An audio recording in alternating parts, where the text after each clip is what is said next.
What's up, my friends? Welcome back to Frogboy X1 Gaming. I have one more video this morning before I head off to work.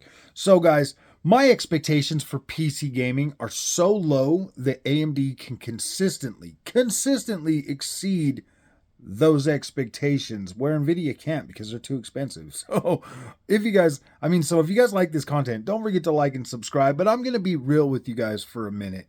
Um, PC gaming in general is fairly expensive. I'm not even going to try to sugarcoat that at all.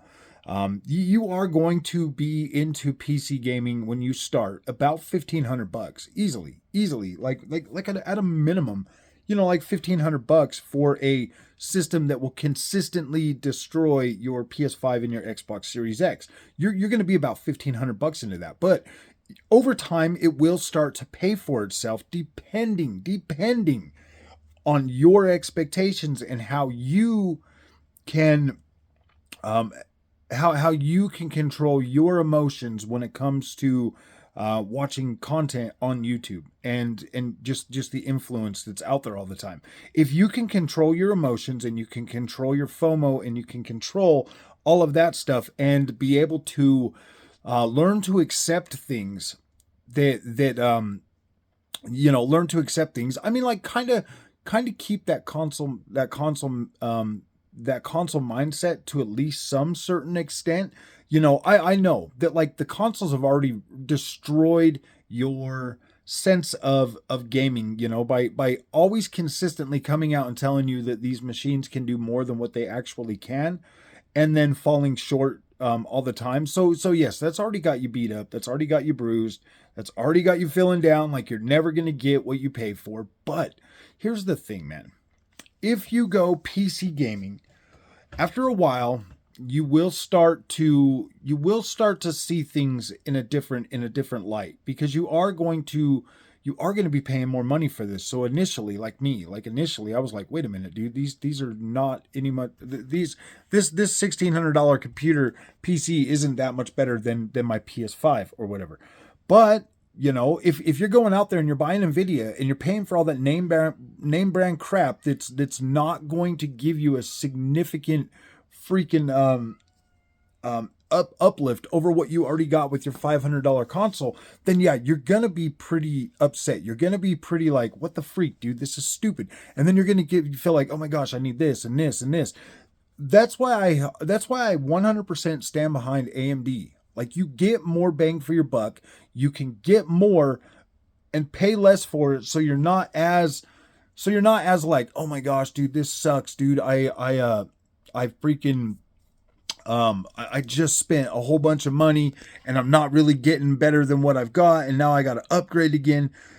If you buy AMD and you run an AMD system, you're gonna save enough money to where when you do have to make those um, sacrifices or justifications or whatever, it won't be as hard to do with an AMD card as it will with an Nvidia card. Like, Nvidia is going to make you mad. Nvidia is going to consistently upset you and make you feel like, my gosh, dude, I needed to buy a better one. And then the Nvidia bros are going to be right there every time you express that anger or express that. They're going to tell you, well, you should have got a better card. You should have got a better card. You should have spent more. The more money you spend, the more money you save. Ugh, it's so frustrating, dude. It's so annoying that them guys are like, that them guys are like that, man. And then you'll have the ones that are like, really like, well, man, I know everything, man. You just don't know what you're doing. And it's like, dude, it shouldn't be that hard to figure it out. It shouldn't be that hard to figure it out, especially after you've tried AMD. And then you're like, oh man, that's such a good user experience. Why is AMD so much freaking better than the Nvidia experience? But most people aren't even going to try that. Most people are just going to be like, oh yeah, you're right. Nvidia is the best. I'm going to have to buy another GPU. I'm just going to have to spend more money, but I can't afford that. But oh man, I'm going to have to do it if I want better. But okay, yeah, I can't afford it. So I've got the best I can get with the money I have right now. And literally, dude, that is how delusional fanboyism and thinking you have the premium product for your little status effect. That's how bad it can get, man. Like, you will literally accept freaking not being able to run your games. I mean, dude, I had a person in my comment section telling me the other day to run a 4070 at medium settings, a $600 GPU. They're like, yeah, you got to run it at medium settings. I'm like, oh my gosh, dude. If I wanted a console settings, I would have just stayed on my Xbox and PS5. If like what's the point of upgrading to a PC if you're gonna play at medium freaking settings? Now I get it, dude. If you like want 4K or you're playing like a if you're playing like Call of Duty or something, and you drop your settings down low for competitive reasons, yeah, whatever. But to play a single player story player game, a single player story game at medium settings on a $600 GPU that costs more than your PS5 or Xbox, that to me doesn't make any sense. That doesn't make any sense. To barely get over 60 frames a second, but you got to use ray tracing. No, dude, ray tracing is still a scam right now. It's not an affordable technology for a lot of people out there. And I mean, with AMD, you're going to be spending a good amount of money. With Nvidia, you're going to be spending a good amount of money to barely get a playable experience.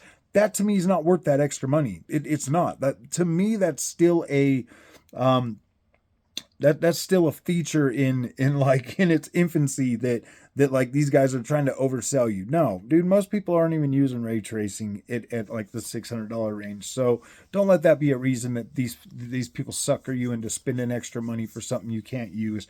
That's just stupid. That's just dumb. That is a waste of money. In my opinion, and this is my honest opinion, guys, if your spending limit is $500, $600, $700 for a GPU, do not buy that card for ray tracing, because that is not going to give you a ray tracing experience that is going to be worth that extra money that you're going to lose compared to AMD to pay for that ray tracing. I highly recommend anything under $700. $700. You buy an AMD card, because you are going to get way more bang for your buck. You'll be able to get, for $700, you can get a 7900 XT versus a 4070 Super. 4070 Super. So that's your price range. Get the 7900 XT. Do it every single time. And always, always, always look at that, man. Always pay attention. When you're watching the benchmarks and everything, always pay attention to the rasterization product. If you're watching like a 4070 or a 5070 or whatever they come out with next, if you're watching that card, always look and see what the next up AMD card is giving you, so that you know exactly what to buy. So, all right, my friends, if you like this content, don't forget to like and subscribe. I'll see you guys in the next one. Thank you so much for watching.